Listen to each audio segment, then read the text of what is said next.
sal daar my gegroefdes. Elke mens moet gou wees om te hoor, stadig om te praat, stadig om toornig te word. Want die toorn van 'n man bewerk nie die geregtigheid voor God nie.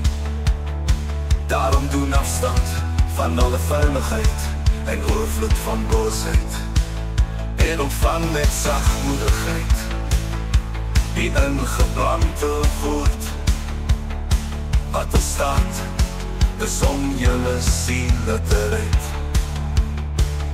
En word daders van die woord, en nie net woorders wat julle self bedrieg nie. Want as iemand 'n hoorder van die woord is en nie 'n dader nie, die is soos 'n man wat sy natuurlike gesig in 'n spieël sien.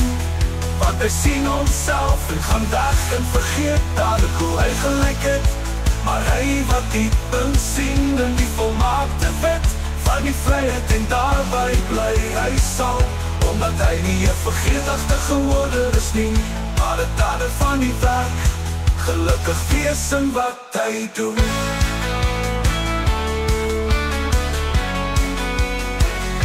As iemand onder julle meen dat hy godsdienstig is, hy sy tong nie in toom hou nie, maar sy hart mislei. Die godsdienst van die man is te vergeefs, reine en onbesmette godsdienst voor God en die Vader is dit, om wese en weer te wees en hulle verdrukking te besoek en jouself vlekkeloos te bewaar van die wêreld. Want as iemand 'n hoorder van die woord is en nie 'n dader nie, die is soos 'n man wat sy natuurlike gesig in 'n spieël sien. Want hy sien homself en gaan weg en vergeet dadelik hoe hy gelyk het. Maar hy wat diep insien in die volmaakte wet van die vryheid en daarby bly hy sal, omdat hy nie 'n vergeetachtige hoorder is nie, maar 'n dader van die werk, gelukkig wees in wat hy doen.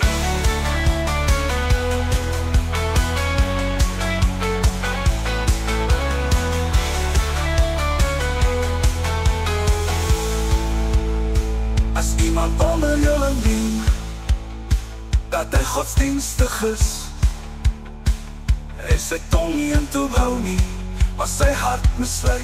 Die godsdienst van die man is te vergeefs, reine en onbesmette godsdienst voor God en die Vader is dit, om wese en weer te wees en hulle verdrukking te besoek en jouself vlekkeloos te bewaar van die wêreld.